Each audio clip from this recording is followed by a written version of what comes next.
As we celebrate the Passion Week, looking back to Jesus' earthly ministry, concluding here, we're seeing what Jesus was actually doing on the earth while he was hanging on the cross.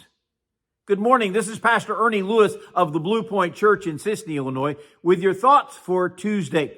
Yesterday, we noticed how Jesus put his hand on the sun during the crucifixion, and he caused a total darkness from noon to 3 p.m. to show his awesome power, while the crowds were jeering him and telling that he was not able to come down from the cross.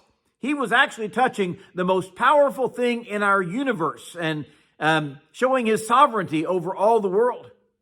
Well, the next thing he touched was, while hanging on the cross, was the sanctuary of the temple.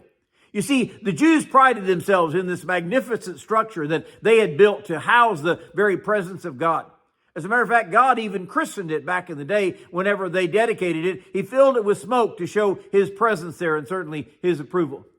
Now, when Jesus said to the followers there, destroy this temple and I will raise it again in 3 days, they were shocked to hear him talking about destroying the temple, but we realize, of course, he was actually talking about his body that would be raised again in 3 days.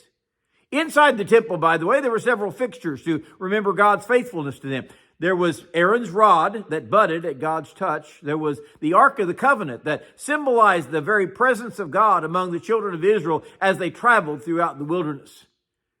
There was also a very special room in the temple that was called the Holy of Holies, or the Holy Place. This was such a special housing of the presence of God that no one was allowed to enter into it. Well, the high priest would go in one time each year. He was allowed on the day of Pentecost, or the day of atonement, to go in and offer for the people through a special cleansing they went through in order to make himself acceptable in God's presence. So while Jesus was hanging on the cross, presumably at the hands and the wishes of these Jewish leaders, at the great power of the Roman soldiers, he reached out and he touched the sanctuary. In Matthew 27 and verse 51, it says, "Then, behold, the veil of the temple was torn in two from top to bottom, and the earth quaked." History tells us that this veil was as thick as a man's hand. It was 16 feet tall and spanned the entire wall of the temple. It had hung there for some 1,500 years. And this heavy curtain, to be ripped from top to bottom, it had to be the hand of God and Jesus Christ working. No one could reach that height, and certainly they could not rip such a heavy mantle in two with their own hands. The great picture here is that man had been restricted from God's presence by this curtain.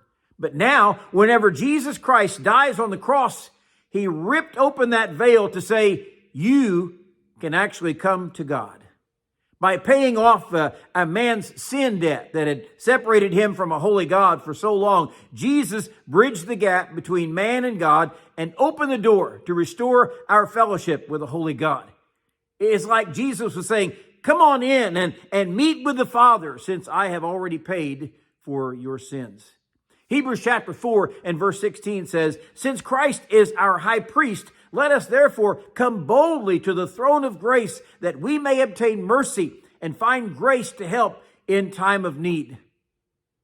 While Jesus was hanging and dying a criminal's death, he reached out and he touched that sanctuary. The Jewish leaders had no explanation for this shocking display, but we know that Jesus was reaching out while on the cross, making a difference for you and I to be able to come boldly before the Father. So let's do that today.